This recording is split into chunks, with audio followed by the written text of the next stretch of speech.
Shalom Aleichem, fam. We're going to go ahead and get started with this particular lesson today. This is what the Most High has put on our hearts, Malek and myself. And we pray that we listen, and we're just dealing with what's on our hearts. Anybody want to take a stab at what this word can sound like? Somebody already has a Hebrew name. Echad. Cool. Yep, that sounds very good. Very good. All right, we'll keep it moving. So, what was that? Say what? What was that word? Echad? Echad. Yeah, Echad. Exactly. Echad, unity. Yep. Okay. You got it. So now y'all already get the word. So now hopefully we can start the download what that may look like from a historical standpoint, and also what we see in the scripts, right? So, but before we get there, we want to go back to this idea of what we can deal with in history. Now, we're going to look at some recent history, but of course, just like anything when we're dealing with like the whole, you go into a doctor's office, you don't just ask for the prescription, right? We always talk about this. We're going to also try to get the diagnosis first. They're going to have to ask you a series of questions. What's wrong with you? Is there any ailment? They're going to ask us a battery of questions to find out what's going on and what's wrong. So you need to find out what's wrong. And so we're going to look at that today. We're going to look at something, like I said, more from a recent history, but obviously we're going to also deal with where we first see it, right? And so unity, disunity, I should have asked the question, but I'll go ahead and just get to the script right now. Could be seen all the way back in the garden, right? Let's just be honest about that, all the way back in the garden. You can see it where the Most High, basically, man and woman, found a way to disunify themselves from the awesomeness of the Most High, right? So let's just look at this particular verse here, and we can chop it up a little bit, okay? Let me get somebody to read. I don't have the list here of people. Oh, here we go. Bam, let me pull this up. Okay. Let me get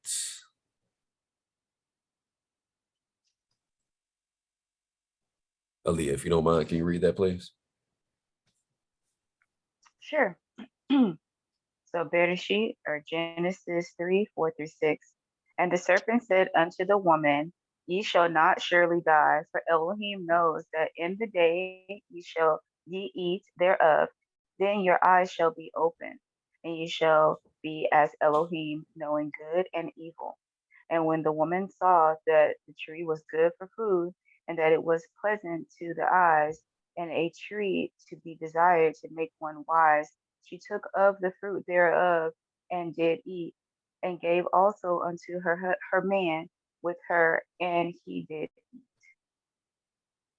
Yes, thank you for that. And he did eat, right? So what was interesting as well when we was looking at this scripturally, it's like there's a couple of things that exist before you deal with the aspect of disunity. It's kind of an interesting thing. And it looks like there is a liar, a lie, and then of course you have have disunity coming in. It's like there's going to be a liar, there's going to be a lie, and then disunity comes in. Some form of it, some form of fashion. There might be another aspect to it, but it just seems kind of a consistent theme whenever disunity takes place. And of course, y'all know the rest of the story, dealing with the Adam and Eve, Chua and Adam. So that was just a very interesting take. But that was from the historical standpoint of course, we see it going all the way back to the garden. But we want to look at more of a contemporary version. That way, we can sort of get an idea of what we're dealing with today and in today's time. Okay. Let's see if I can do this. Oh, there we go. And so what we're going to read today is, y'all have probably heard about this before. more than likely the Willie Lynch letters, or the Willie Lynch letter. Yeah, Willie Lynch letters. We had gotten this from a particular site. I don't think we're going to read the fullness of it. We're going to read very important excerpts from it. Has anybody actually read it in its totality? I haven't. Just letting you know that this is just, I 'cause had this- somebody, I listened to somebody read it, Okay. Yeah. so I didn't read it myself. Yeah. This is interesting, right? This is very Indeed. interesting. So, all right. So we're gonna go ahead and get into it. Malik, if you don't mind, please, sir. All right. Greetings. I greet you here on the banks of James River in the year of our Lord 1712. First, I shall thank you, the gentlemen of the colony of Virginia, for bringing me here. I am here to help you solve some of your problems with slaves. Your invitation reached me on the modest plantation in the West Indies, where I have experimented with some of the newest and still the oldest methods for control of slaves. Ancient Rome would envy us in my program is implemented. As our boat sailed south on the James River, named for our illustrious king, whose version of the Bible we cherish, I saw enough to know that your problem is not unique. While Rome used cords of wood as crosses for standing human bodies along its highways in great numbers, you are here using a tree and a rope on occasion. I caught the whiff of a dead slave hanging from a tree a couple of miles back. You are not only losing valuable stock by hangings, you are having uprising. Slaves are running away. Your crops are sometimes left in the fields too long for maximum profit. You suffer occasional fires. Your animals are killed. Gentlemen, know what your problems are. I do not need to elaborate. I am not here to enumerate your problems. I am here to introduce you to a method of solving them. In my bag here, I have foolproof method for controlling your Black slaves. I guarantee every one of you that if installed correctly, it will control the slaves for at least 300 years. My method is simple. Any member of your family or your overseer can use it. I have outlined a number of differences among the slaves, and I take these differences and make them bigger. I use fear, distrust, and envy for control purposes. These methods have worked on my modest plantation in the West Indies, and it will work throughout the South. Take this simple little list of differences and think about them. On top of my list is age, but it's there only because it starts with an A. The second is color or shade.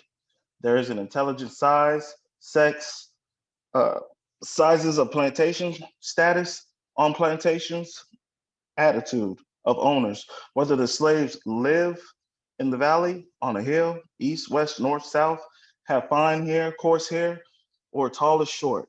Hold on, go up. All right, now that you have the list of differences, I shall give you an outline of action. But before that, I shall assure you that the distrust is stronger than trust and envy, stronger than adulteration, not adulteration, but adulation, and respect or admiration. The Black slaves, after receiving this indoctrination, shall carry on, and it will become self-refueling, self-generating for hundreds of years, maybe thousands.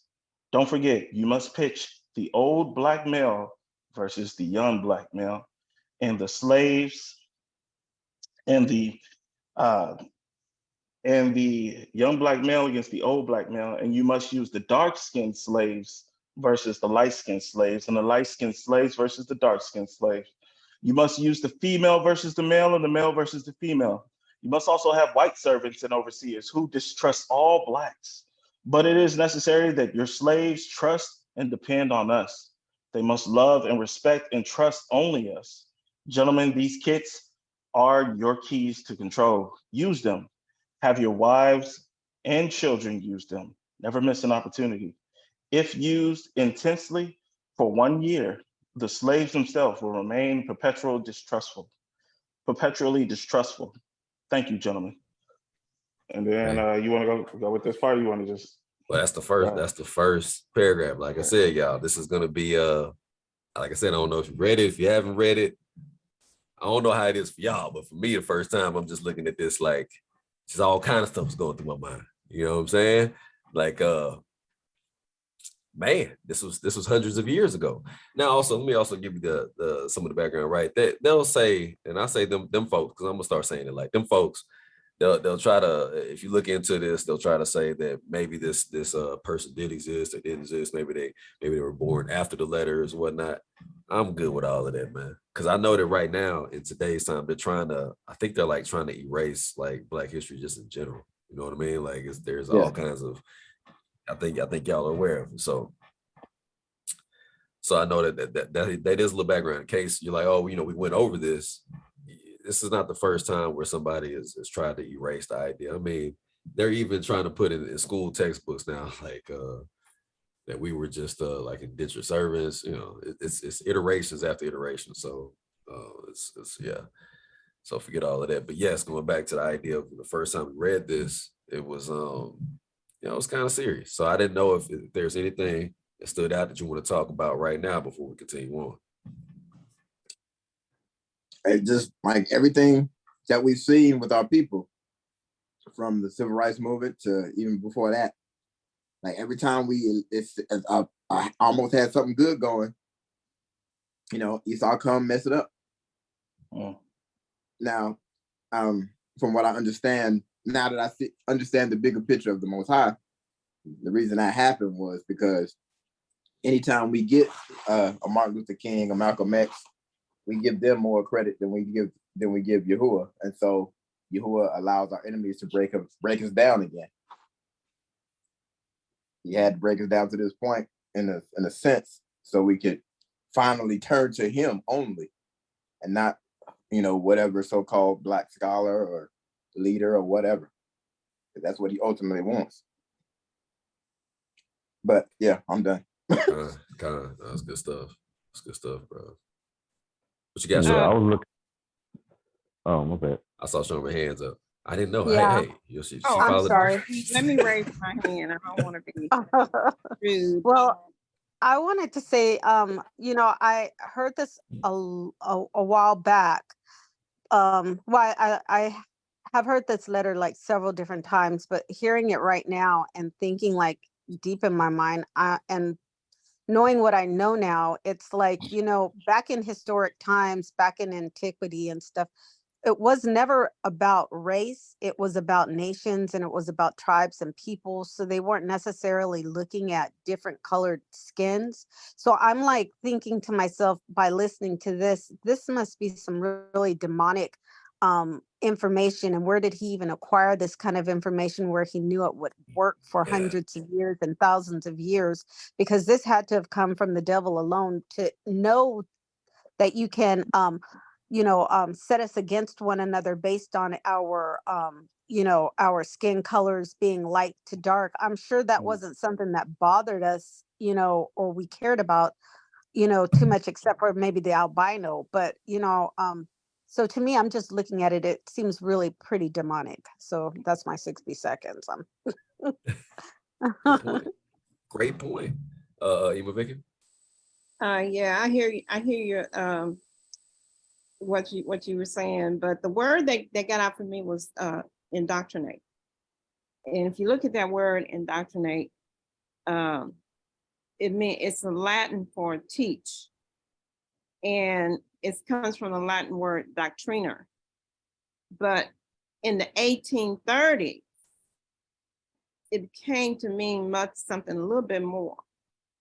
It means the act of forcing ideas and opinions on someone who isn't allowed to question them. So when we use that word indoctrination, that's what it means. Who was not allowed to question the people who were teaching them things? It was the slaves were not allowed to question it.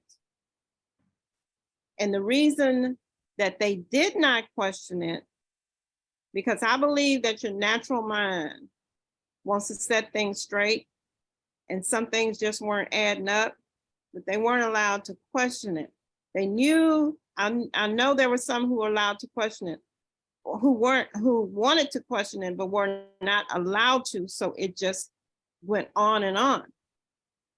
And the only reason that more of our people did not question that was because we had been removed from our heritage. That's the only way this worked. And in scripture says what? He said we will be removed from our heritage. So the only way that the Willie Lynch letter worked is because many of our people did not know or understand who we were or who their captors were. So they were just ripe to be indoctrinated. That's why Christianity has taken in so many of our people. And I digress now. Excellent point.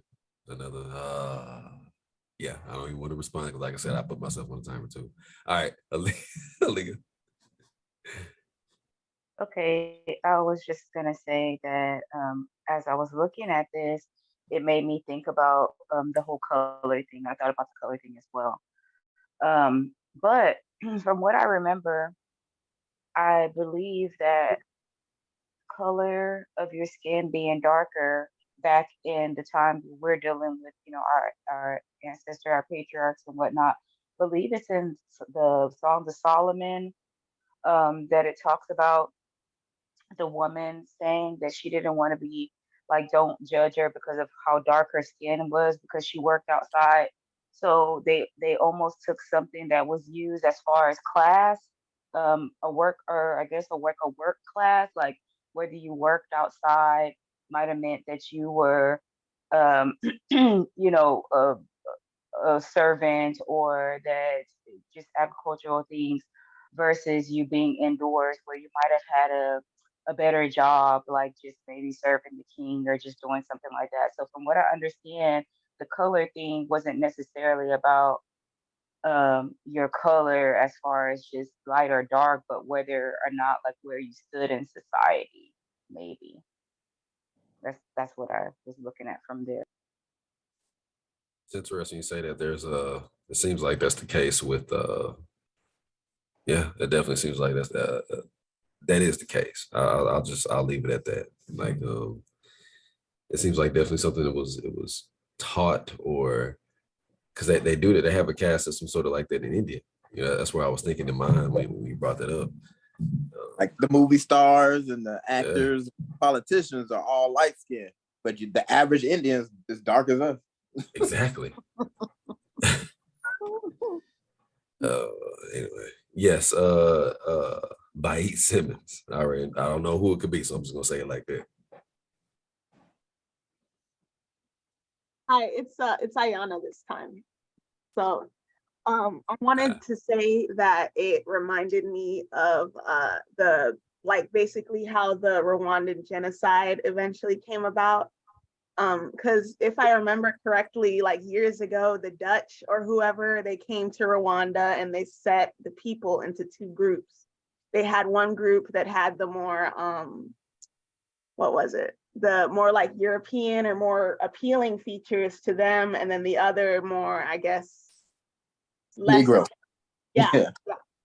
To them, features. And of course, that caused, because they put the ones who looked more European above the ones that looked more like Negroes. But then they left and that was still in place. And so I think, was it the Hutus and the Tutsis, I think? I don't remember which one were separated into which. That's true. The Hutus are the dark ones, the Tutsis were the lighter ones. Yeah. So I think there was like kind of a revolution before the like Rwandan genocide that's like more recent. But yeah, but even when the Dutch weren't there, the stuff that they did lasted for generations and might still be going on now. So that's what this reminded me of.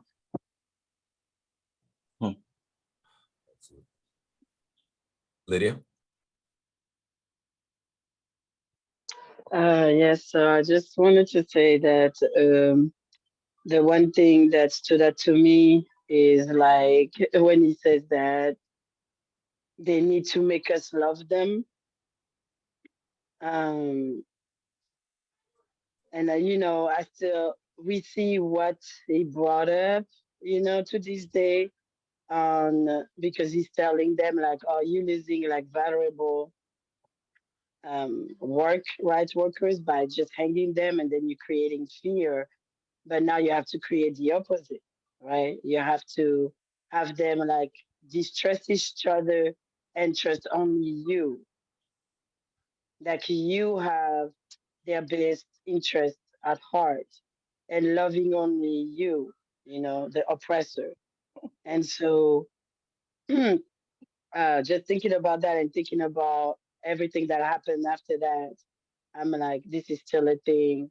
And as and it's Mhm. super hard to say, but he was right. By doing all that, you make the slaves spend 300, 400 years and more Mhm. still having the same trauma, Even you in know. Black Panther, Say what?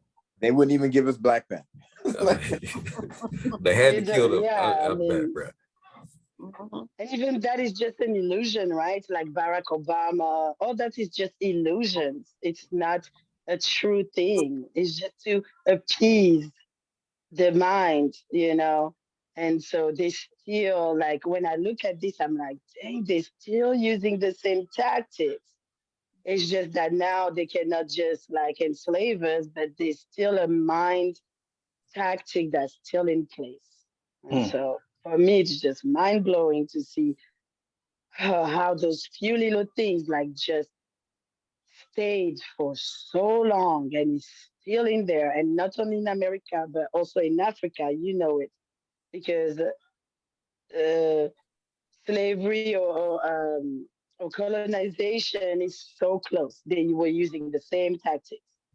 And so it's just like that actually brought tears to my eyes because it's exactly what happened.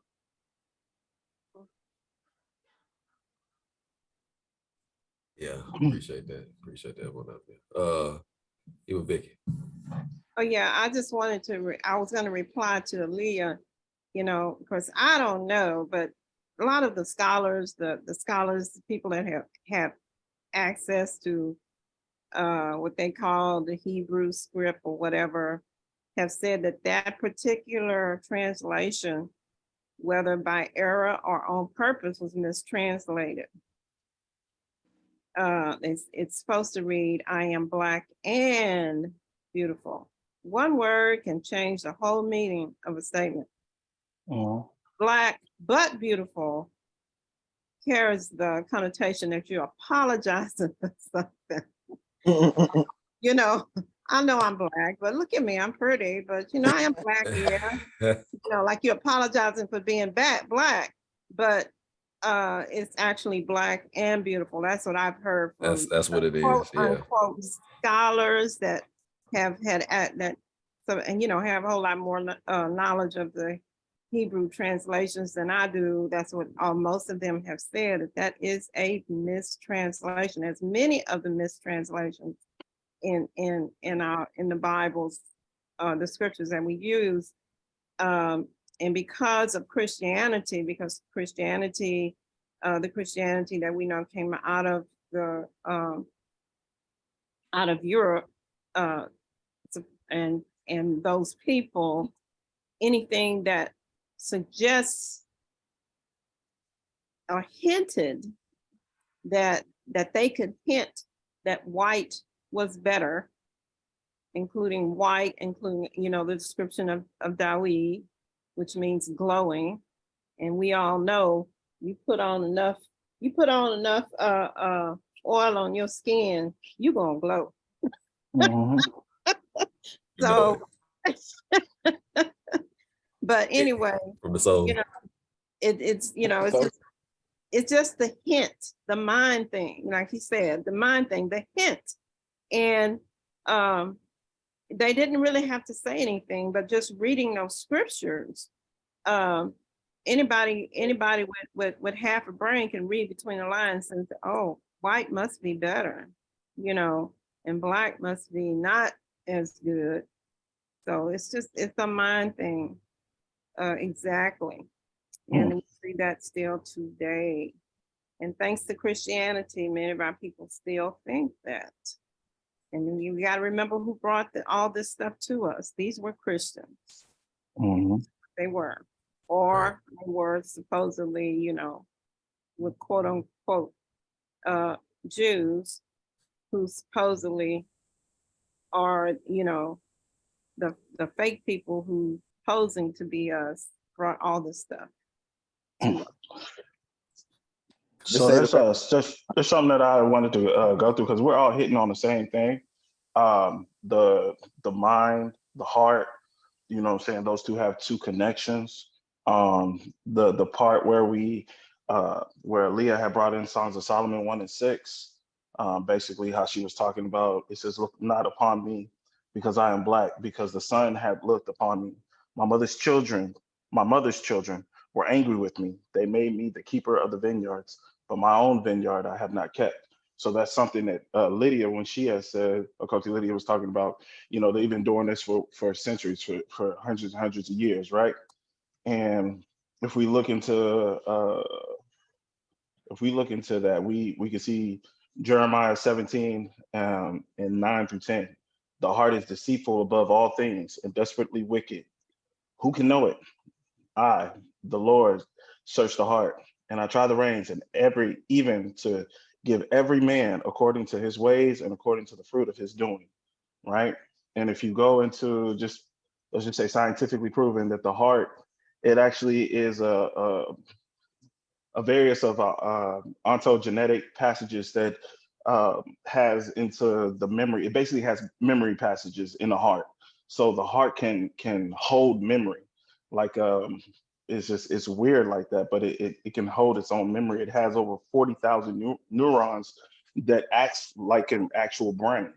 So could it be that these things that we've been doing for hundreds of years, or even when we read in this letter, I want y'all to take into mind of when we read in this letter on, could it be that the heart, because you know, like how your child can do something, or you see a child do something like their dad, but they've never, you know what I'm saying, like you can see my son when he was, I want to say like 4 or 5, he was doing things that his dad was doing, and my wife would be like, oh yeah, he gets that from his father, but he wasn't around his father, you know, at that time, but he was doing things and they could see the traits of his daddy inside of him because of the stuff that he was doing. And it wasn't that he was mimicking his dad or he was like, you know, doing stuff with his dad. It's just something that was a trait that was passed down to him. Now we could say that with the people that for hundreds and centuries of years, or what we're going to be reading, and we'll be able to see the same thing, that what was indoctrinated, what was taught to them, and what they learned in that memory that held within their heart, and what is still being produced now to what we see the world that we're walking in. I mean, I'm telling you, like, as we read, this is going to open up a lot of things in your eyes. It did for me, I mean, personally. So you ready to finish reading that? I appreciate that. But on that note, because that's an excellent note, I don't want to lose my train of thought when it comes to this. There's 2 things. Lydia actually spoke on something and you spoke on something. So I'm gonna deal with what Lydia brought out. Right. And y'all know this term, but a lot of people don't. I should have asked the question to pose it, but I'd have had to wait and all of that. You know, we're trying to kind of press on. But y'all know this term. It's called Stockholm Syndrome. Oh yeah. And what is that? Stockholm Syndrome is a coping mechanism to a captive or abusive situation. People develop positive feelings towards their captors or abusers over time. This condition applies to situations including child abuse, coach-athlete abuse, I don't know, whatever, relationship, sex trafficking. Treatment includes psychotherapy, like talk therapy, and medications if needed. What was interesting was a little bit of the history, right? Just a little bit. We'll continue on. Stockholm Syndrome is a psychological response to being held captive. People with Stockholm Syndrome form a psychological connection with their captors and begin sympathizing with them. In addition to the original kidnapper, the hostage situation, Stockholm syndrome now includes other types of trauma, which there's a bond between the abuser and the person being abused. Many medical professionals consider the victim's positive feelings towards their abuser a psychological response, coping mechanism that they use to survive these days, weeks, or even years of trauma or abuse. And then they'll call, some of the other conditions could be trauma bonding, learned helplessness, and battered person syndrome. You guys have probably heard this, seen this, you know how that is. So that was one thing that Liddy brought up. And then what you brought up just now, Malek, I'm gonna go with two things. This is something we brought up just to kind of give you the idea of this can happen over time. Okay, that this is something that is dealt with over time, because this is something that I think this lesson is really dealing with, which is psychological warfare. We're going to get into it. This is somebody who dealt with this from the KGB. So I'm gonna let y'all listen to him. The facts tell nothing to him. Even if I shower him with information, with authentic proof, with documents, with pictures, he will refuse to believe it. Can y'all hear that? Mm-hmm. Okay. You've probably heard the term psychological warfare, but in 1984, Yuri Bezmenov, a KGB defector, sat down in an interview and dropped this nugget. Check this out. Ideological subversion is the slow process of psychological warfare to change the perception of reality of every American to such an extent that despite of the abundance of information, no one is able to come to sensible conclusions in the interests of defending themselves, their families, their community, and their country. It's a great brainwashing process. The first one being demoralization. It takes from 15 to 20 years to demoralize a nation. Ideology is being pumped into the soft heads of at least 3 generations of American students. The demoralization process in the United States is basically completed already. Most of it is done by Americans to Americans, thanks to lack of moral standards. Exposure to true information does not matter anymore. A person who was demoralized is unable to assess true information. The facts tell nothing to him. Even if I shower him with information, with authentic proof, with documents, with pictures, he will refuse to believe it. You've probably Let that simmer for a little bit in y'all's mind. Psychological warfare by KGB defector himself, Yuri Bezmenov. I know. It's Spiritual. yeah. Yeah, like it clicks when you hear that. I mean, because like that was the most recent Call of Duty that came out, Modern Warfare 2. That was the whole theme of the game. Like you go through the 80s, trying to decipher what's real, what's not. So I mean, it makes these connection. Yeah. Yeah, that's good stuff. All right, then just one more. We kind of talked about it. I mean, that's also Malek was talking about was over generations. He wasn't even privy to none of this information, right? You can let them know. Like I didn't tell you about No, this. I didn't know none of this at all. I need to put that on silent. My bad. Yeah, let me show y'all this one. Let's go to this one. United Kingdom. This scientist built the biggest hard drive in the world, and he made it using DNA. Hi, I'm Nick Goldman. His work requires him to download hundreds of terabytes of data. That's when he realized his computer would run out of space very, very soon. So he thought, why not store data on DNA from cells? He converts digital files into DNA code. Basically, Nick turned DNA into a super, super small hard drive that you can't even see. With DNA, you can store unlimited movies and music and files forever. This technology is in the very early stages, but in another 10 or 20 years, you might be able to store trillions of terabytes into something as small as this. Trillions of terabytes. I'm just going. It's a lot that's cooking in y'all's mind, I'm sure. Yeah. But we gotta try to press on some of this. I know, and let's like write it down or something like that. Let's have, even if we're done with this recording, let's have a conversation even afterwards, right? I mean, it's no problem, no issues, okay? But yes, sir, Malek. Let's keep it moving. All right, but okay, let's make a slave. Everybody can hear me? Yeah. It was the interest and business of slaveholders to study human nature, the slave nature in particular, with a view to particular results. I and many of them attained astonishing proficiencies in this direction. They had to deal not with earth, wood, and stone, but with men.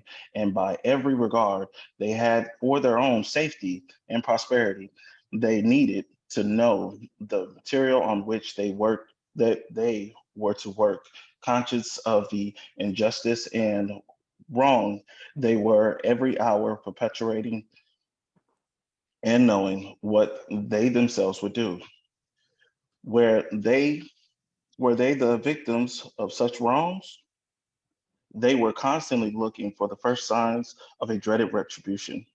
They watched, therefore, with skills and practiced eyes, and learned to read with great accuracy the state of mind, the state of mind and the heart of the slave through his sable face. Unusual sobriety, apparent abstractions, sulliness, and indifference, indeed, any mood out of the common was afforded ground for suspicion and inquiry. Frederick Douglass' Let's Make a Slave is a study of a scientific process of a man breaking and slave making.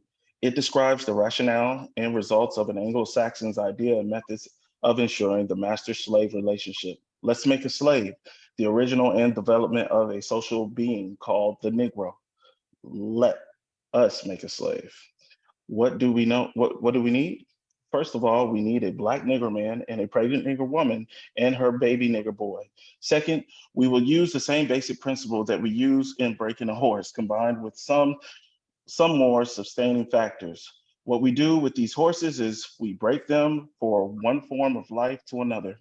This is, we reduce them from their natural state in nature, whereas nature provides them with a natural capacity to take care of their offspring.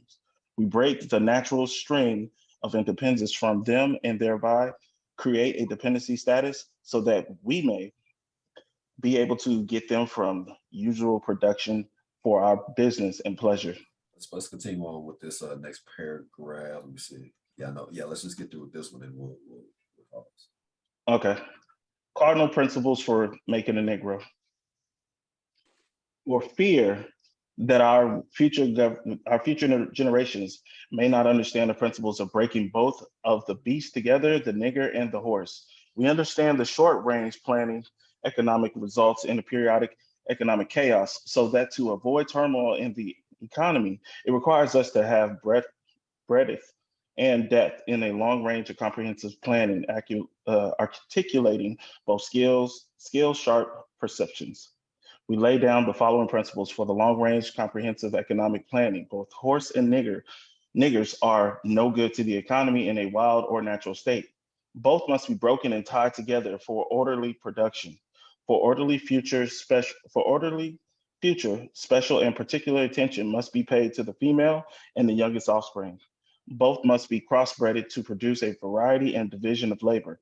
Both must be taught to respond to a particular new language. Psychological and physical instruction of contaminant must be created for both. We hold these 6 cardinal principles as truth to be self-evidence based upon the following discourse concerning the economics of breaking and tying the horse and the nigger together, all inclusive of the 6 principles laid down above. Note, neither principle alone will suffice for good economics. All principles must be employed if captured, for they will have the tendency to seek their own customary freedom, and in doing so might kill you in your sleep. You cannot rest. They sleep while you're awake and are awake while you sleep. They are dangerous near the family house, and it requires too much labor to watch them away from the house. Above all, you cannot get them to work in their natural state. Hence, both the horse and the nigger must be broken. This is breaking them from one form of a mental life to another. Keep the body, take the mind. In other words, break the will to resist. Now the breaking process is the same for both the horse and the nigger, only slightly varying in degrees. But as we said before, there is an art in the long-range economic planning. You must keep your eye and thoughts on the female and the offspring of the horse and the nigger. A brief discourse in the offspring development will shed light on the key sound of economic principle. Pay little attention to the generation of the original breaking, but concentrate on the future generation. Therefore, if you break the female mother, she will break the offspring in its early years of development. And when the offspring is old enough to work, she will deliver it up to you. 4, her normal female protective tendencies have been lost in the original breaking process. Let's say, for example, take the case of the wild stud horse, a female horse and an already infant horse, and compare the breaking process with the 2 captured nigger males in the natural state, a pregnant nigger woman and her infant offspring.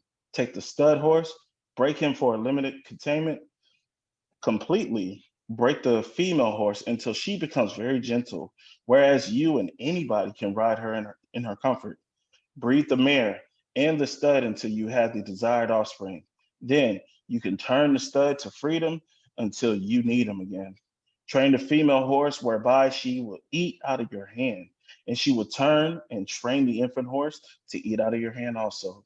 And when it comes to breaking uncivilized niggers, you use the same process, but vary the degree and step up the pressure so as to do the complete reversal of the mind. Take the meanest and the most restless nigger, strip him of his clothes in front of the remaining male niggers, the female and the nigger infant, tar and feather him. Tie each leg to a different horse, faced in the opposite direction. Set him on fire and beat both horses to pull him apart in front of the remaining niggers. The next step is to take the bullwhip and beat the remaining nigger males to the point of death in front of the female and the infant. Don't kill him, but put fear of God in him, or he can be useful for the future breeding. Okay. There's a lot in that particular passage. I can tell you what stood out to me. I guess at the very beginning of it was the language, right? They talked about making sure you deal with their language and remove them from that. That way, because it has an economical effect to it, right? And also they would be able to travel and do things of that nature. So, and of course, on down the line, I'm pretty sure y'all are going to talk about it too. So I'm not even going to jump in and talk too much about it. So anything else that stood out?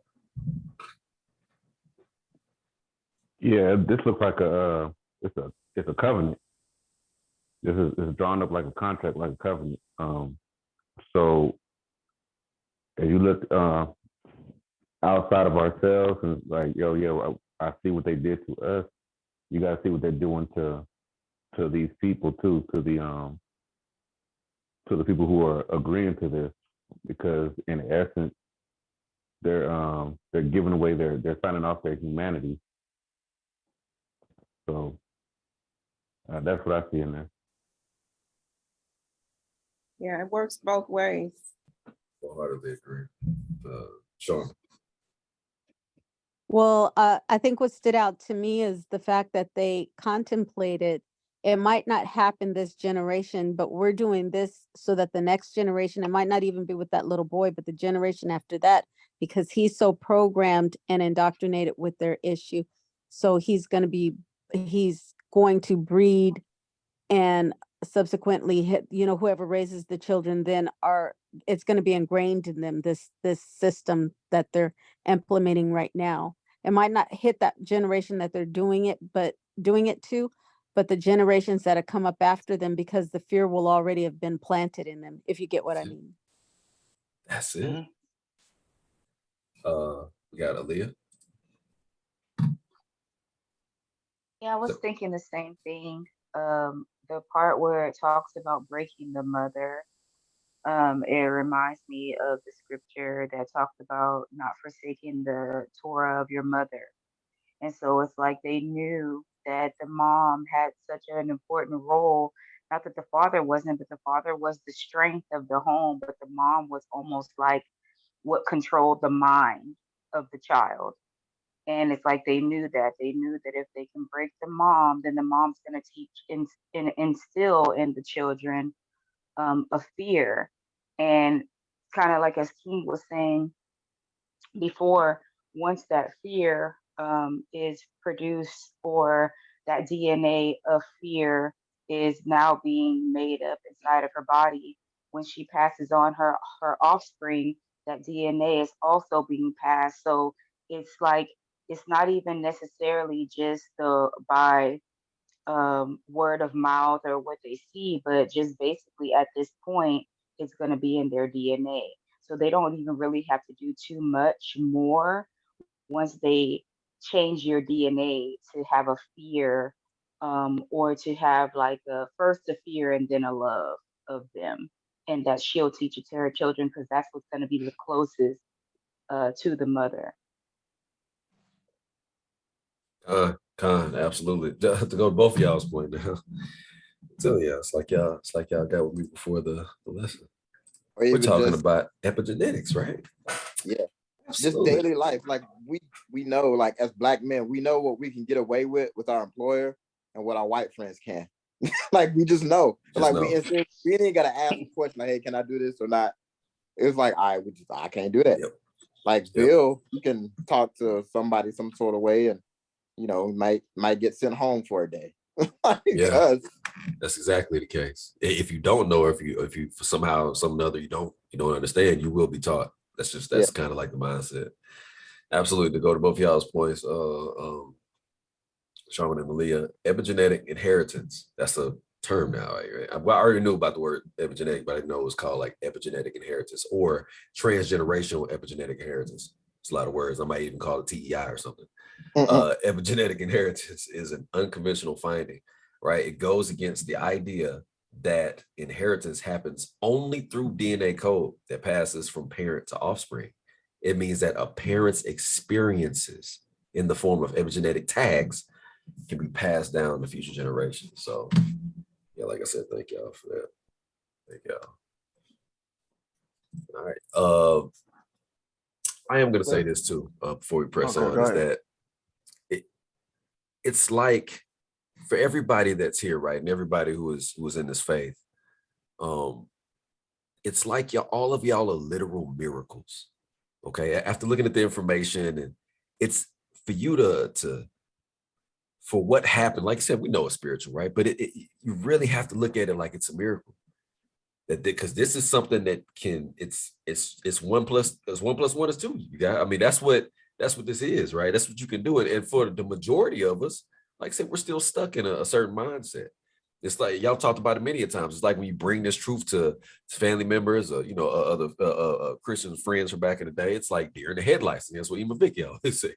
So that's sort of what we're looking at here, and it's I had to pause and think about that with everybody here on the line. It's like your literal miracles, because this is a process. This is a proven process. I mean, so That's all why praise the Most High. What's that? That's why I used to wonder why so many Black folks when I was growing up was scared of the water. Yeah. But when you think about coming across your ancestors coming across in ships and seeing their friends and family thrown overboard and eaten by sharks, who wouldn't be afraid of water? That's an excellent point. Yeah. But has anybody ever talked to you about it and said it in that fashion? You know what I mean? I've never had anybody break it down like this. Like just now. Would you just now? No, that ain't. We just kind of laughed about it and went on about our way, right? I mean, you know what I'm saying? Black folks don't swim. We don't go in the water. No, we don't. We definitely don't. We just laughed about it because it was just like, and all the comedians make jokes about it too. They're like, Black people don't swim. Black people don't do this. Black people don't do that. But they don't talk about why we don't do it. And I've told y'all this before. My mother was terrified of water. My aunt, my uncle, who has a whole boat and still doesn't, I think he might know how to swim now because they took it as like they took the lessons in their 40s or something like that. They learned how to swim. But they didn't know how to swim. And it's not that they weren't like having like watering holes and stuff like that in their neighborhoods and like Black neighborhoods, but the children weren't getting in there and necessarily swimming. I remember my dad was telling me that it wasn't common for a Black man or a Black woman to know how to swim. That just wasn't It wasn't a something, thing. But they didn't tell us why. They just told us that we they don't didn't like know why. They Mm, didn't know right. why. mm, That's mm, all. They mm. did not know why. They just They didn't knew even know to ask the question. don't go in the water. That's all they knew. Don't go in the water. Stuff, y'all. Yeah, Yep. yes. So my mom made us. So my mom made us swim. So I want to say that that is like Amaziah was saying. It's a miracle. So that miracle started by somewhere. Something somewhere told my mom, I'm terrified of the water, but I don't want my girls to be. Mhm. So at an early Mm, age, we took swim lessons. My mom made a point to make sure that we could swim, and I remember her being very proud that we could swim, and them just kind of awing over it, and us thinking this is just like a normal thing, like right, like children just swim, but for them it was like a prize to watch us be able to do something that they just like absolutely couldn't overcome. Yeah. mm. Good Yeah. deal. And Look, that's that With- 300 years that, they talk about 300 years is the last 300 years. That's how strong this is. It takes several generations to break that cycle. Then the brain starts to correct itself. That's why they have to constantly keep inventing or creating stuff to keep us confused and misinformed and all that kind of stuff, because your brain starts to correct itself. Back in the 60s and the 70s, our brain started correcting itself because of with the Black Panthers and all this movement. mm, The music and everything was positive, and it was about strength and power. We were starting to correct our thinking. So then they had to do something. Then they implemented all this other stuff. Oh, absolutely. Crack in the Every 80s, program pretty much out did there. it. Yeah, crack in the 80s. That was the the greatest tool Edom's ever used. Yeah. Let me squeeze Yeah, the script and again. Oh, you got go ahead, Sphere. I'm still gonna squeeze it in. Go ahead. yeah, and back with the water, right? So you remember that old that song that said that weight in the water, right? So like at this point in time, we'd be too scared to even go through the water because none of us, we all be scared we're gonna drown in the water. You know what I'm saying? Like how many of us have been in 3 feet of water and thought that's the end of our life. So we would never escape. You know what I'm saying? 'Cause, Arms flailing and everything. yeah. So let me go ahead and throw this in here. Real quick, if you don't mind, Sphere, go ahead and read that for me, please.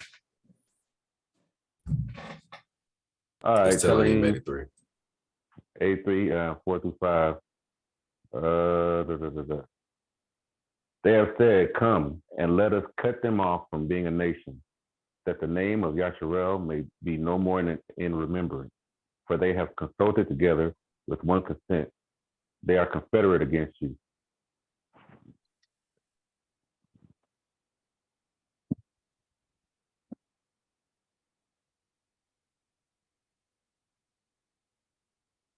Oh, sorry about that. I was on pause, on muted. Well, thank you for that. Once again, it's like the idea of what we already put out there. It's like there's a liar, there's a lie, right?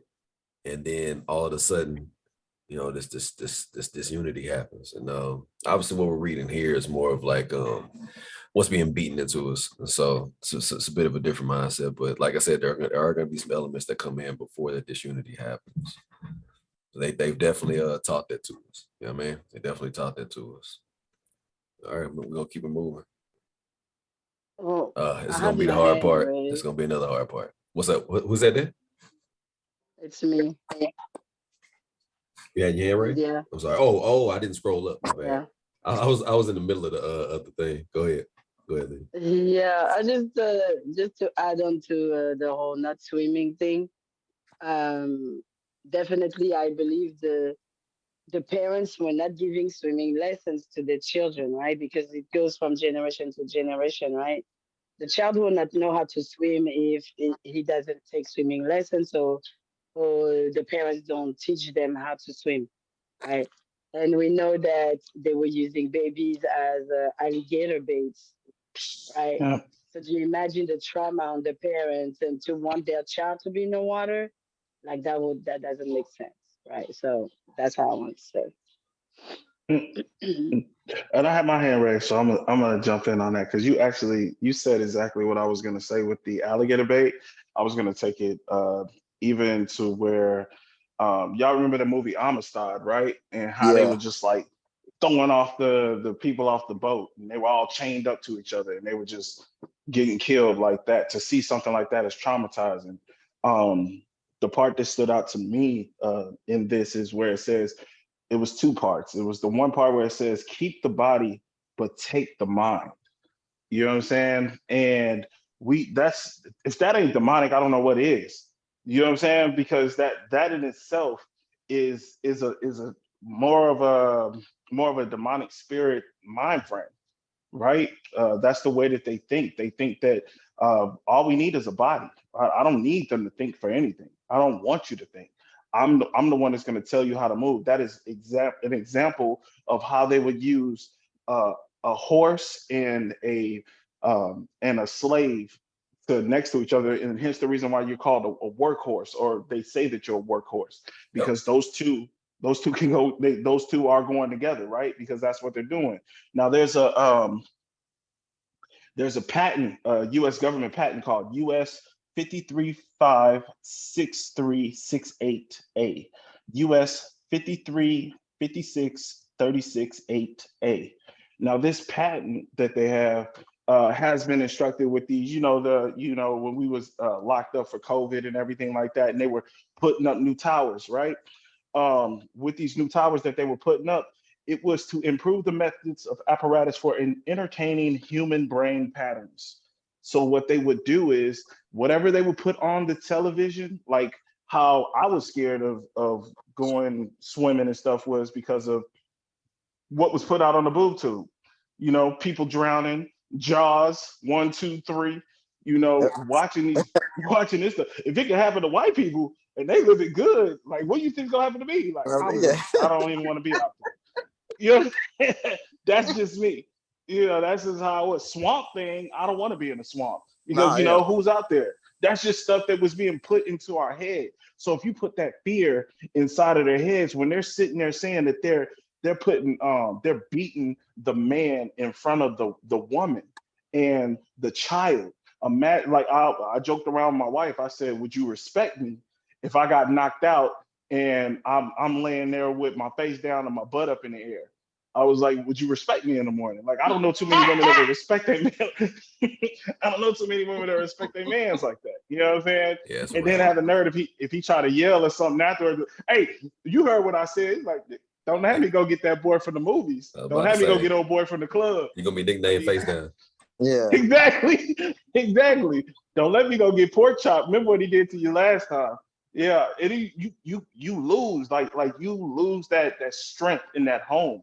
And when they see that, then now they're looking at the person who took away that strength, and they're like, and he's showering her. Of course, he's gonna do what he does to her mentally, break her down already in front of her man.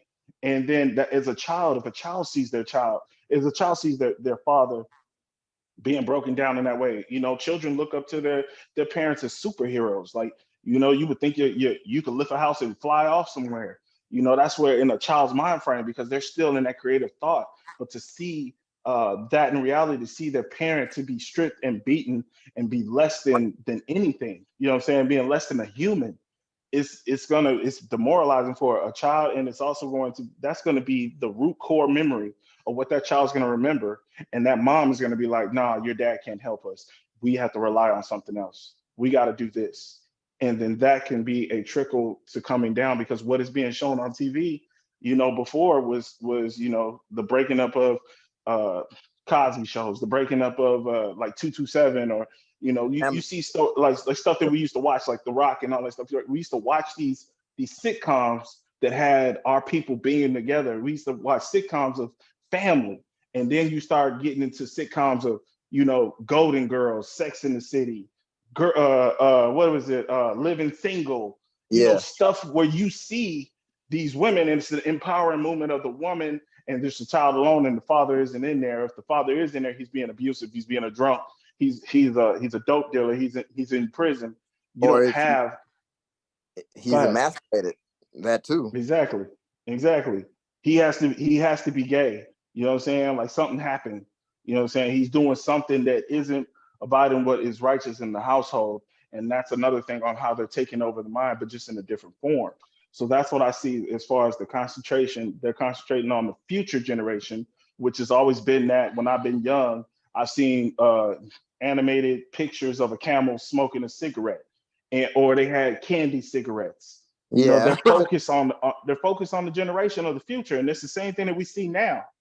You know what I'm saying? It's the same thing that we see now. That's why they make it so harder for our families to do homeschooling, and they switching up they're switching up the way that we were taught math so it can make it harder and be like, well, forget, hey, you're gonna go to public school.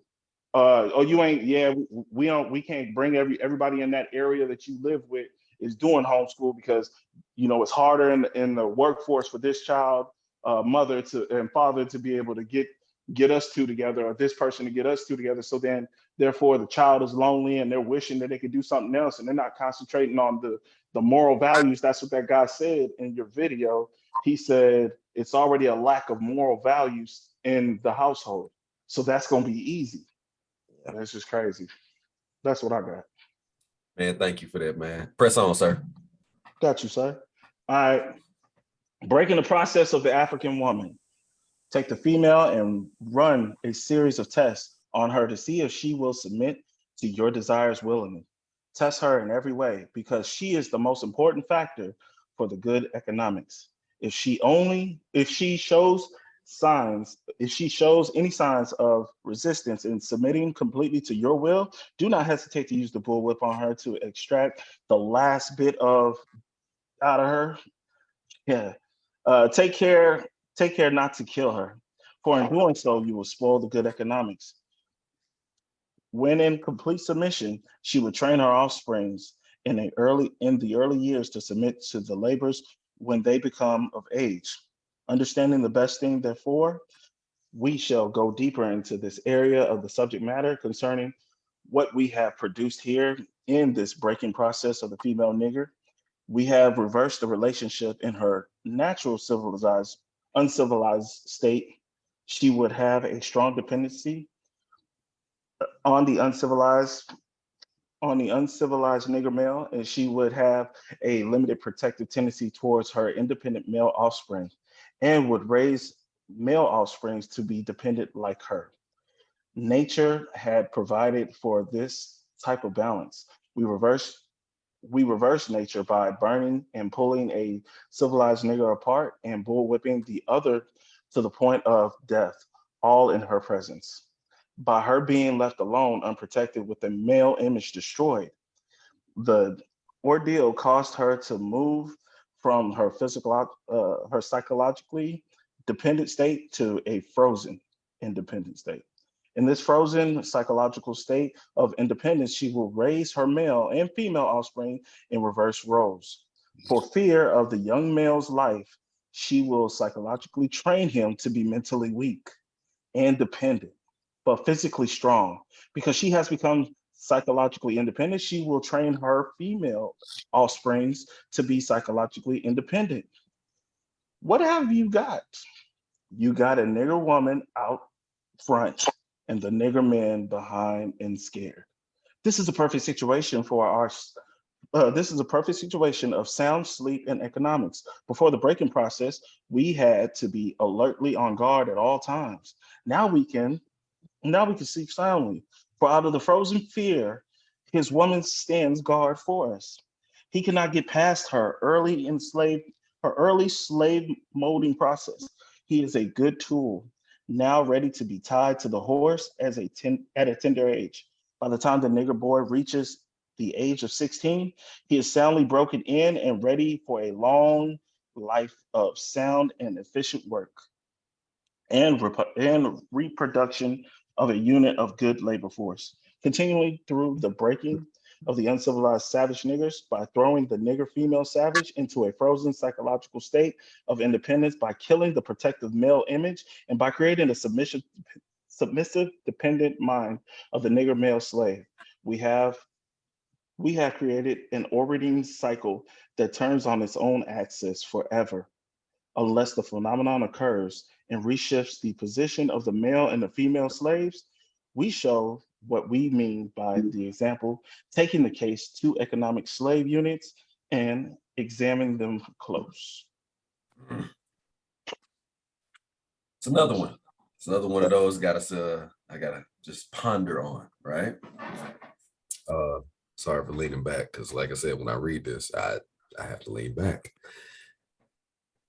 There's a few things. Obviously the idea is to really destroy the male image. That is the goal.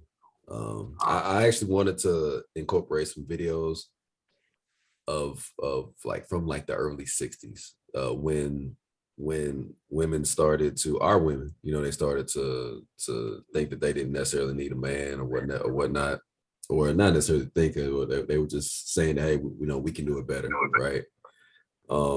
But I was like, I didn't know how long it was going to go. So, but just know that does exist. And it looks like it's just an outpouring. Like you said, even if we went a couple of generations, 1 or 2 generations at that, where that didn't exist, that all of a sudden pop right back up, in the 60s. Now, obviously there was some aid there, right? With the government giving out some Nose freebies. candy.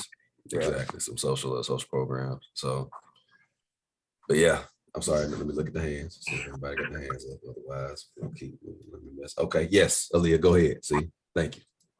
One of them. See, Oh, Aaliyah, okay. go Can ahead. you scroll?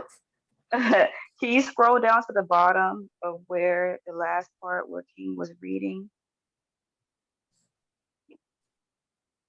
Okay. Yeah, right there.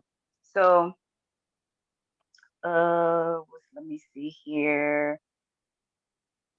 When it talked about the fact of, yes, that is this bottom part. It says, continually through the breaking of uncivilized savage niggers by throwing the nigger female savage into a frozen psychological state of independence, by killing the protective male image, and by creating a submissive, dependent mind of the nigger male slave. We have created an orbiting cycle that turns on its own axle forever. So for me, when I read that, that reminds me of now. This is nothing new under the sun, because this is exactly what Pharaoh was trying to do. I remember pondering at one time, and then many times throughout history, why they just didn't kill the males, why they just didn't kill all of them, right? And now this answers the question to that, because they cannot do with the males, but they want them to be in a weakened state, or they don't Right. want them to be that many. You want Like that they don't want strength. You their, just don't want that yeah, mind. you want the strength. Exactly. And that's exactly what it reminded me of with that scripture in Exodus, and why every time in all kinds of civilizations, not even just with us, but the Caucasians in general, whenever they go and take a land, they might kill a bunch of men, but then they'll take a bunch of as slaves, because it's like they're proving their point, like, we can kill you, we can do this, but really they want that forced labor. And then with the women, they don't kill off the women, and they don't stop them from having babies with their spouses, but they just control their mind, to where before anything can even happen, even if the man wants to rise up or they want to run, the woman's going to be so afraid that she might even turn her back on her husband and tell on him, and like report it or something, because she's in fear for the child or the generation to come. So that's what I thought about. Good deal. Yeah, that hit right on the head. Lydia. Yeah, it's just, yeah, I have Micaiah, so. Gotcha. So I wanted to just land back on what Aliyah said, but first of all, there's something that I see, that the women were submissive. If you have to break them from not being submissive, then they were. And so that, for me, that's a positive point, in a sense, where they knew that our women were submissive, but now you have to break it, right? And but in a different way. because now they don't trust their husband, right? Like you said, like the husband, we cannot rely on our husband, so we have to do what we have to do to survive, right? And like Aliyah said, they don't stop the women from having children with their husband as well because they still need the labor to keep coming. And they talk a lot about male children. I know they talk about female children in this part, but from the beginning they were talking about the male child and everything. When you need to choose a man and a pregnant woman of a male child, you know. So just to continue to bring that to Strong break the labor. male from right, just to break the male from being the leader, right? And then having the woman being so attached to the oppressor and teaching the children to to be submissive to the oppressor as well, you know. So they have like it's a well-oiled machine that uh, has been put in place, and now we see the results, and that we're trying to reverse now, you know, to get back to what the original role that what the original uh, role that the Most High gave us, you know. So Yeah, thank you for that. I think you brought in the idea too that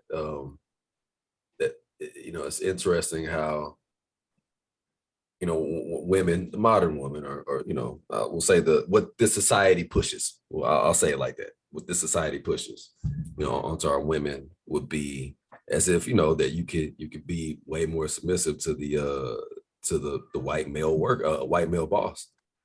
There's countless stories too about but that's neither here nor there about certain things that shouldn't even happen. right.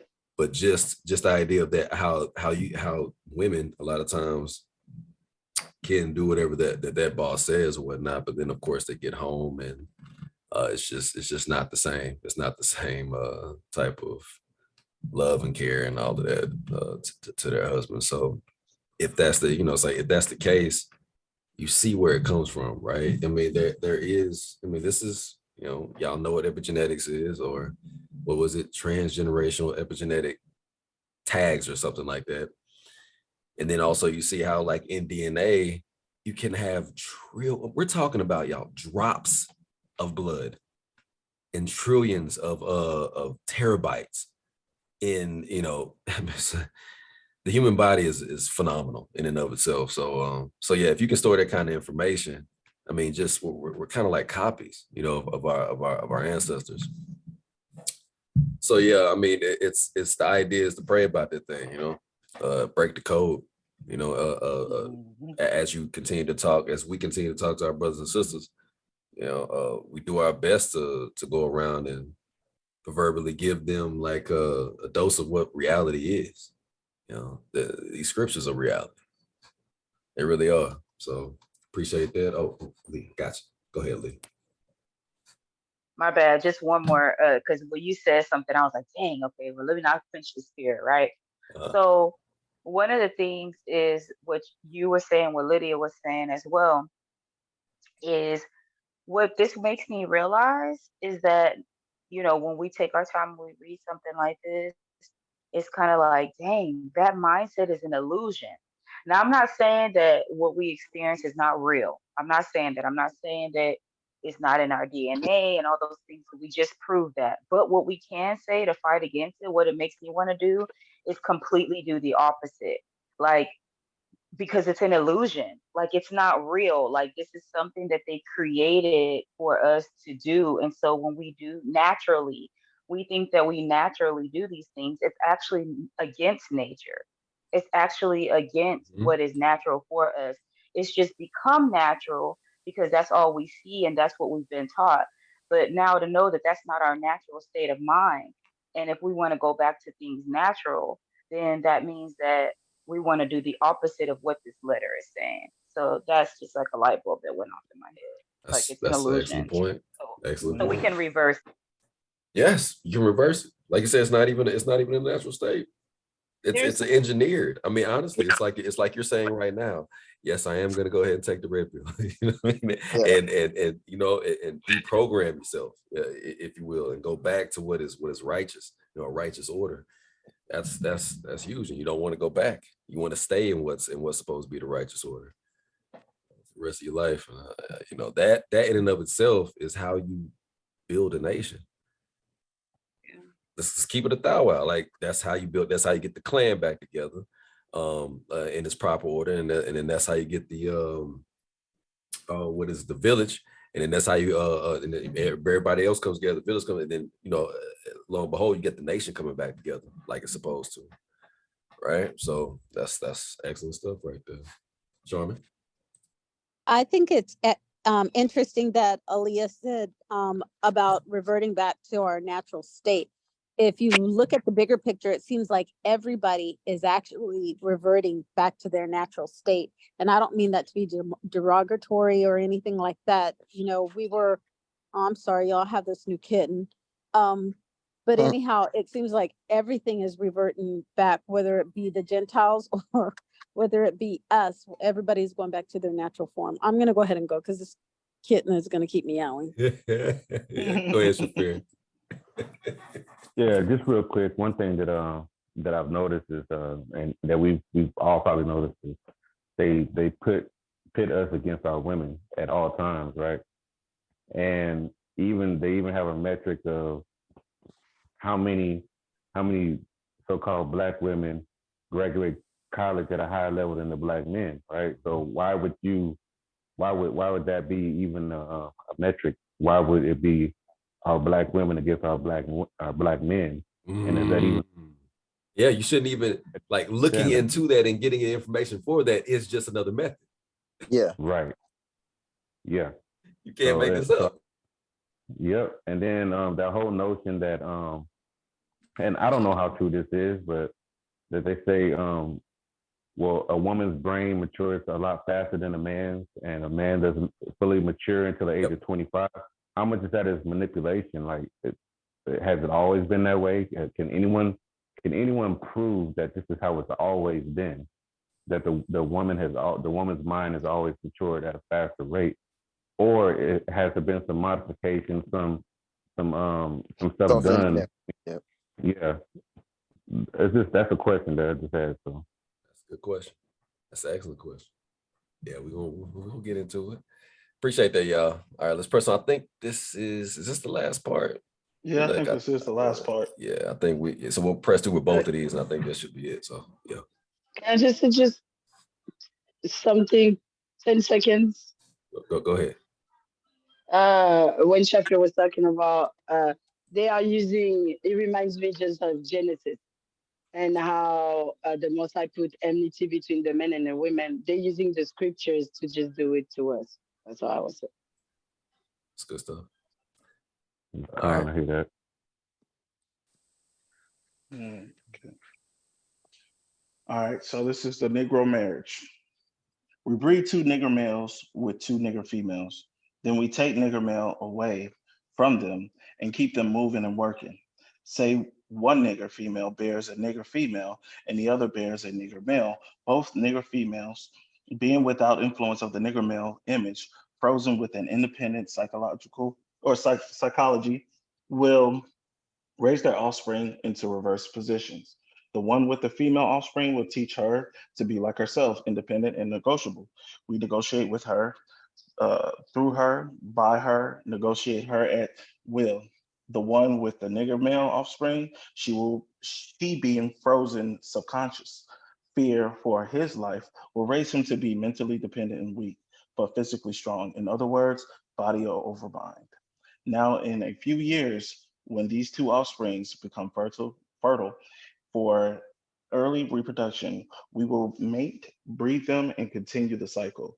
That is good, sound, and long-range comprehensive planning. Okay, so I'm gonna say what I have to say on this one real quick. It's just gonna be real quick. It's not that long. We already know. I was gonna ask the question on how come we don't see anything about the female or have them talking about the female. But then we realized the reason and why they don't talk about the female, because all they're going to do is just raise the female like their mother, and basically just having the male just being the lesser vessel of those two. So that's the part where I'm getting in this. Like you said, the scriptures being used in the opposite form. So they're just switching everything, switching the roles, and it's more of them operating out of fear. So teaching them out of fear. It's not even a healthy fear, because that's the role that we're supposed to have, is like a reverence for the Most High, right?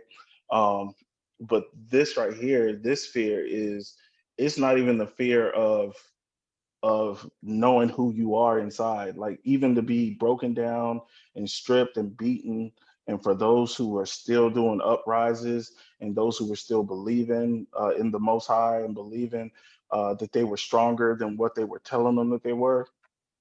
That's crazy. Like, the acronym. Anybody know the acronym of fear? Nah. It's false Can't think. evidence appearing real. That's what it is. So that's all it is. And for them to put that in your head, to make you make you believe that you are less than, to make you believe that that I'm better than, that's it. Doesn't matter, like, what I'm saying, like the shade that we are, but it's more, it's more deeper than that. Like we all said, it's a spiritual lining, what I'm saying, something that you have rock, that you're carrying. And with this right here, this is breaking down your ruach. That's what they were trying to do. It wasn't even trying to break down your character. It was breaking down your spirit that you have. Yep, you're right. Mm.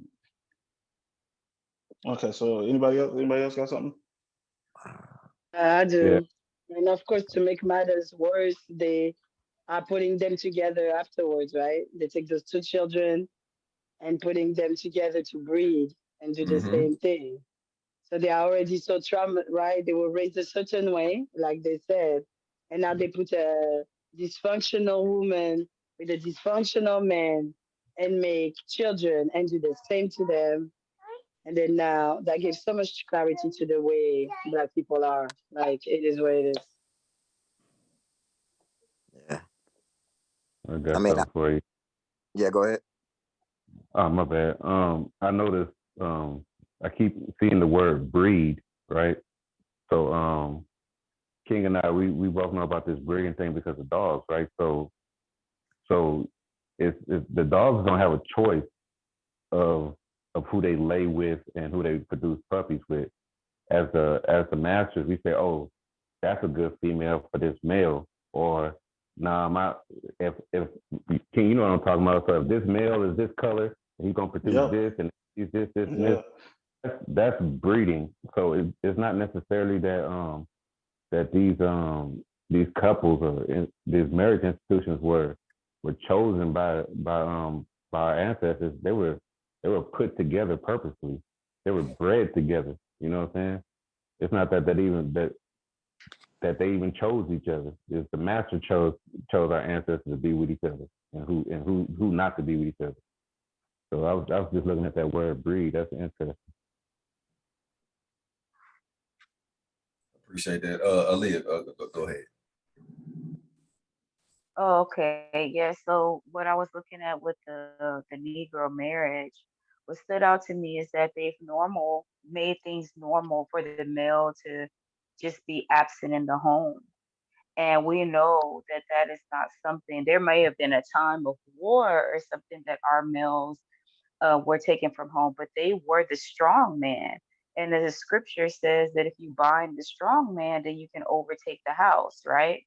Mm. So they know that if you can get him away from the house, then there's going to be this independent woman that's there that's like, well, he's not here, so I have to make all the decisions anyway. So I'm going to do it. And we can see it in our everyday life, just with the world or even just with our own lives previously before Torah. I think about the fact that if I was home all day and I was being a stay-home mom, some of the decisions I might have would have just made on my own without asking because I know that I'm the one that's gonna be here. My husband's not home. I'm the one that maybe spending all the money or, doing whatever. And so you kind of like, they do that on purpose to make you feel like as though, well, you're doing what you have to do because they're not there. And when you're talking about breeding, like I know that a lot of times they talk about the male and the female dog, and I think that that's deep that you bring up that the female doesn't have an option of who she sleeps with. So now we have these females that are out here that do have an option, but they still choose the negative because they are attracted to each other. It's a familiar spirit. So you have all these Hebrews out here that a male whore gets with a female whore, and then they produce a child, and then that child is out there in the world, and then that child, and now we have a generation of children that don't care about twerking on cars, on TV, being butt naked, In the restaurants. saying, yeah, I mean, just that's what we have now because that's who's been bred together. So That's the majority that's anyway. what's been produced. She's speaking facts because, like, if you take, not even just nowadays, if you go back, I don't know, 10, 20, even 30 years, the a female from around our way, what I know, they're not really checking for the dude who's smart, who has something going on with himself and trying to, you know what I'm saying, trying to make something of himself. They always go for the athlete within school, the tough guy, the gangster, the this or that, and he might not even have all his mental faculties together. You know what I'm saying? He might be having home problems, a whole bunch of stuff. You know what I'm saying? I'm being nice with it. You know what I'm saying? But basically, a dummy. He's gonna go for the tough guy dummy, and he's only dumb because he refuses to not all the time refuse to learn, but he doesn't know that there's more to him than this right here. And that's why this whole gang thing is an epidemic that was created, you know what I'm saying? Because we got a whole bunch of tough guys on the street, you know what I'm saying? But when they see a white police officer, they shut up quick or they ain't trying to do nothing, you know what I'm saying? We got our young men treating these women like trash, you know what I'm saying? Because that's what they know. So, and our women, for whatever reason, they in love with that. You know what I'm saying? They're in love with the tough guy, but he's not very smart.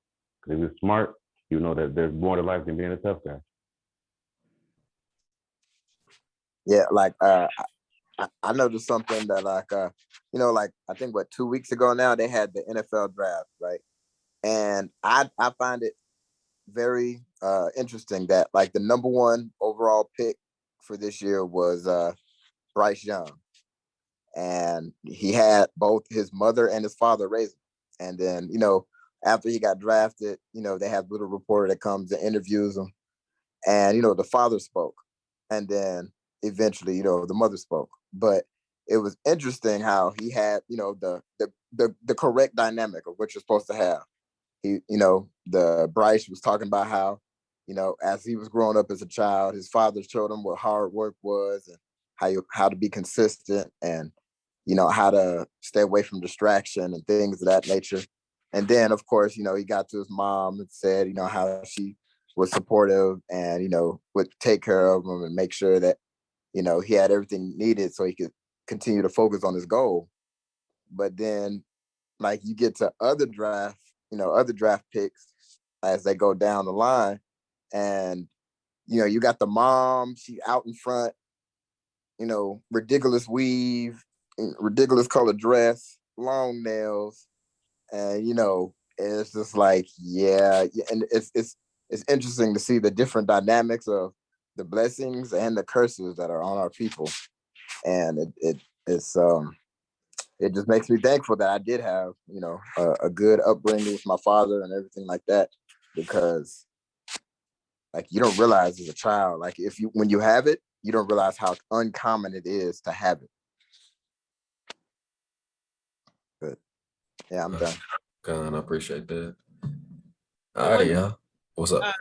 One thing we got to remember too is that beginning in the 60s and 70s, I would say from the 60s to about the 80s, remember they took away our village. Yeah. Because the brightest and the best, because they sold them this American dream of, there's nothing wrong with educating yourself, but a college education. And so you had to get out of the ghetto. You had to, and integration brought us this illusion of inclusion. And so what happened was a mass exodus from our villages, our neighborhoods. Yep. And who left? Those that were the best and brightest. Those the brightest, and those who were moral, had a moral upstanding. So in our, even if there wasn't a father in the home or something, there was still this village where they got to see what really worked. What really worked was, having a intact home, a man at the head of the house, a wife, children, raising those children, educating those children. You didn't see that anymore in our villages. So, and plus those things that were, when we had our own libraries and we had our own businesses where you could see men and women carrying on business with each other, having their businesses, having their own functions where they celebrated the culture, celebrated the people, and things like that. That was taken away from us with the ghetto experiments. So, so you had no lifeline. Those who were without those things had no lifeline. So they had nobody, there's no one in the village to turn to because everybody was in the same boat. Who was left behind? Those who couldn't find a job, the ones who only had the mother in the home. They were the ones left behind. And so they were just ripe pickings for them to develop these programs or these experiments at destroying us as a people. That's right. Yeah. That's a say a lot moment, Ema, to be honest on that. All right, y'all. Let's press on with this last little bit. Malek, if you don't mind. All right. Warning. Possible interloping negatives. Earlier, we talked about the non-economic good of the horse and the nigger in the wild or natural state. We talked out the principles of breaking and tying them together for orderly production. Furthermore, we talked about paying particular attention to the female savage and her offspring for orderly future planning. Then more recently, we stated that by reversing the positions of the male and female savages, we create an orbiting cycle that turns on its own axis forever unless a phenomenon occurs and reshifts positions of the male and female savages. Our experts warned us about the possibility of this phenomenon occurring, for they say that the mind has a strong drive to correct and recorrect itself over a period of time if it can touch some substantial original historical base. And they advised us that the best way to deal with the phenomenon is to shave off the brute's mental history and create a multiplicity of phenomena of illusions, so that each illusion will twirl on its own orbit, something similar to floating balls in a vacuum. This creation of a multiplicity of phenomena of illusion entails the principle of crossbreeding the nigger and the horse, as we stated above, the purpose of which is to create a diversified division of labor, therefore creating different levels of labor and different values of illusion at each connecting level of labor. The results of which is a severance of points of the original beginnings for each sphere illusions. Since we feel that the subject matter may get more complicated as we proceed in laying down our economic plan concerning the purpose, reason, and effect of crossbreeding horses and niggers, we shall lay down the definition terms for the future generations. Orbiting cycles means a thing turning in a given path. Axis means upon which or around which generations. Orbiting cycle means a thing turning on turning in a given path. Axis means upon or which, around which a body turns. There we go. Phenomenon means something beyond ordinary conception or inspires awe and wonder. Multiplicity means a great number, means a globe. Crossbreeding a horse, taking a horse and breeding it with an ass, and you get a dumb, backward, ass-long mule that is not reproductive nor productive by itself. Crossbreeding niggers means taking so many drops of good white blood and putting them into as many nigger women as possible, varying the drops by various tones that you want, and then letting them breed with each other until another cycle of color appears as you desire. What this means is this: put the niggers and the horse in a breeding pot, mix some asses and some good white blood, and what do you get? You get a multiplicity of colors of ass backwards, unusual niggers running tied to backward ass, long-headed mules. The one productive of itself, the other sterile. The one constant, the other dying. We keep the nigger constant, for we may replace the mule for another tool. Both mule and nigger tied to each other, neither knowing where the other came from, and neither productive for itself, nor without each other. We kind of already spoke to this a little bit. But, Yeah, we spoke on this one. Yeah, so yeah, I thought that was the ending of it, but I forgot the control language paragraph. My bad. All right. You can go ahead and go with that one, and then we'll. All right, I'm gonna go with that one then. All right. Control language. Crossbreeding completed. Further, the severance for the original breeding, we must completely annihilate the mother tongue of both the new nigger and the new mule and institute a new language that involves the new life's work of both. You know, language is a particular institution. It leads to the heart of the people. The more a foreigner knows about the language of another country, the more he is able to move through all levels of that society. Therefore, if the foreigner is an enemy of the country, to the extent that he knows the body of the language, to that extent is the country's vulnerable to attack and an invasion of a foreign culture. For example, if you take a slave and if you teach him all about your language, he will know all about your secrets. He is then no more a slave. You can't fool him any longer. And being a fool is one of the basic ingredients of any incidents to the maintenance of a slavery system. For example, if I told you that if you told a slave that he must perform in getting out of our crops, and he knows the language, well, he would know that our crops didn't mean our crops, and the slavery system would break down, and he would relate on the basis of what our crops really meant. So you have to be careful in setting up the new language, for the slaves would soon be in your house talking to you as man to man. And this is death to our economic system. In addition, the definitions of our words and our terms are only a minute a part of the process. Values are created and transported by communication through the body of the language. A total society has many interconnected value systems. All the values of the society have bridges of language to connect them for orderly working in our society. But for all these language bridges, these many value systems will sharply clash and cause an internal strife or civil war, the degree of conflict being determined by the magnitude of the issues or related opposing strength in whatever form. For example, if you put a slave in a hog pen and train him to live there and incorporate in him to value it as it was value it as a way of life completely, the biggest problem you would have out of him is that he would worry about the provisions to keep the hog pen clean. Or the same hog pen would make a slip and incorporate something in his language whereby he comes to the value a house more than he does the hog pen. You got a problem. He will soon be in your house.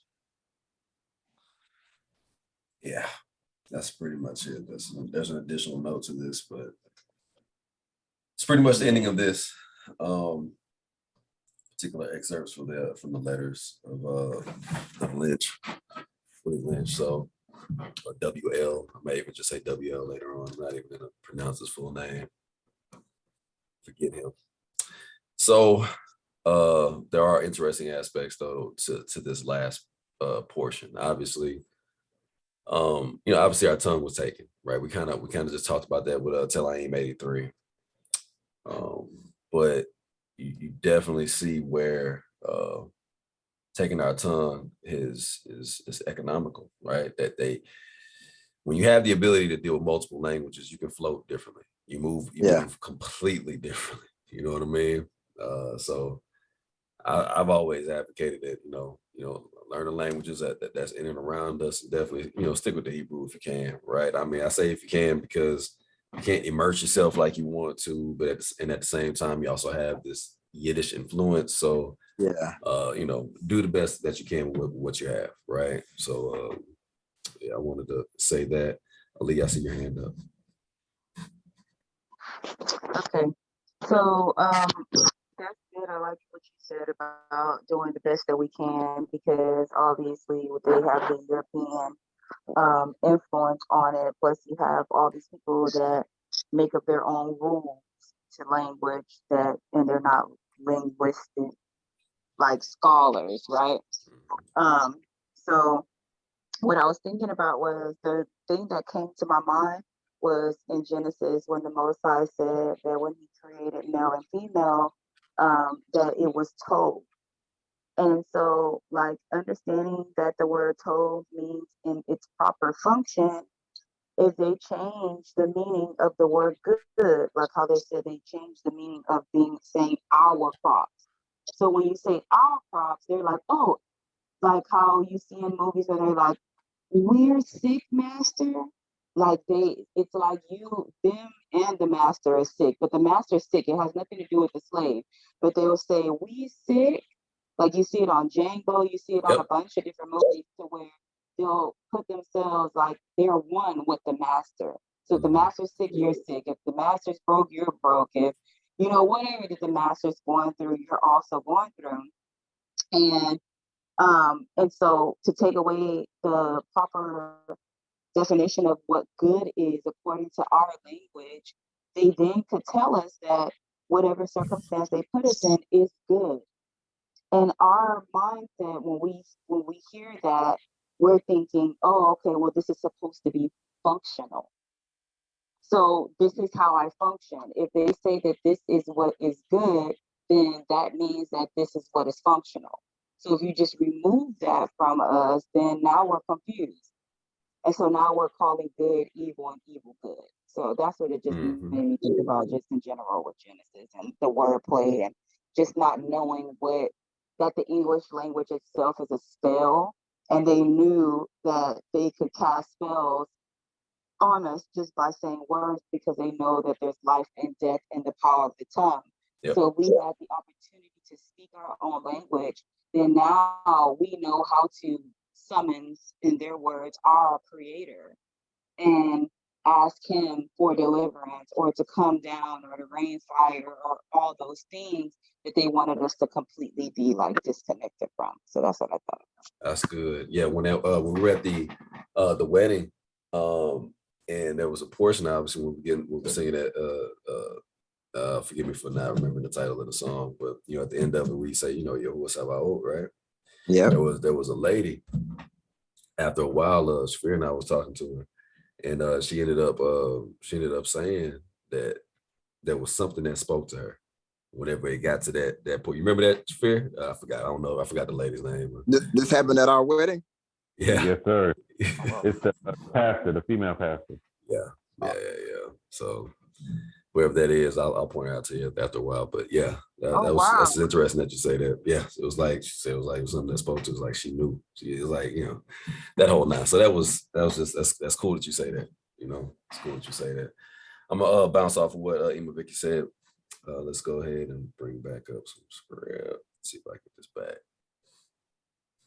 If you don't mind, Aaliyah, can you read that for me, please? Did I have you read the first time? I got you. I did read the first time. Okay, my bad. I forgot. It's just because Aaliyah's at the top. Yeah, probably. And you go first. It's cool. There you Okay, go. gather yourselves. So this is Zephaniah 2:1-3. Gather yourselves together, ye gather together, O nation not desired. Before the decree bring forth, before the day pass as the chaff, before the fierce anger of Yahuwah come upon you, before the day of Yahuwah's anger come upon you. Seek ye Yahuwah, all ye meek of the earth, which have wrought his judgment. Seek righteousness, seek meekness. It may be ye shall be hid in the day of Yahuwah's anger. Thank you. Let me get Ori, please, if you don't mind getting the next script. All right. This Read is both of them, it's Sirach. fine. This is Sirach slash, aka Ecclesiasticus 25, chapter 25, verse 1. In three things I was beautified and stood up beautiful both before Elohim and men, the unity of brethren, the love of neighbors, a man and a woman that agree together. We're gonna pause right there. Read that one more time, please, sir. Okay. In three things I was beautified and stood up and beautiful both before Elohim and men, the unity of brethren, the love of neighbors, a man and a woman that agree together. Yeah, thank you for that. All right, and Yochanan 17:21, please. All right. That they all may be Yakad, as you, Father, are in me, and I in you, that they also may be Yakad in us, that the world may believe that you have sent me. Our people believe that the Father has sent the Messiah. Let's keep on pressing on so we can chop it up later. Let me get another reader if you don't mind. Who wants to step up and read? Do I see? I'll read. Please. Romans chapter 12, verse 18 through 19. If it be possible, as much as lies in you, live peaceably with all men. Dearly beloved, avenge not yourselves, but rather give place unto wrath. For it is written, vengeance is mine, I will repay, says Yahuwah. Thank you for that. Yes. And please, the next one. Okay, Tehilliym, Psalms 133, verse 1. Behold, how good and how pleasant it is for brethren to dwell together in unity. We're going to end it right there.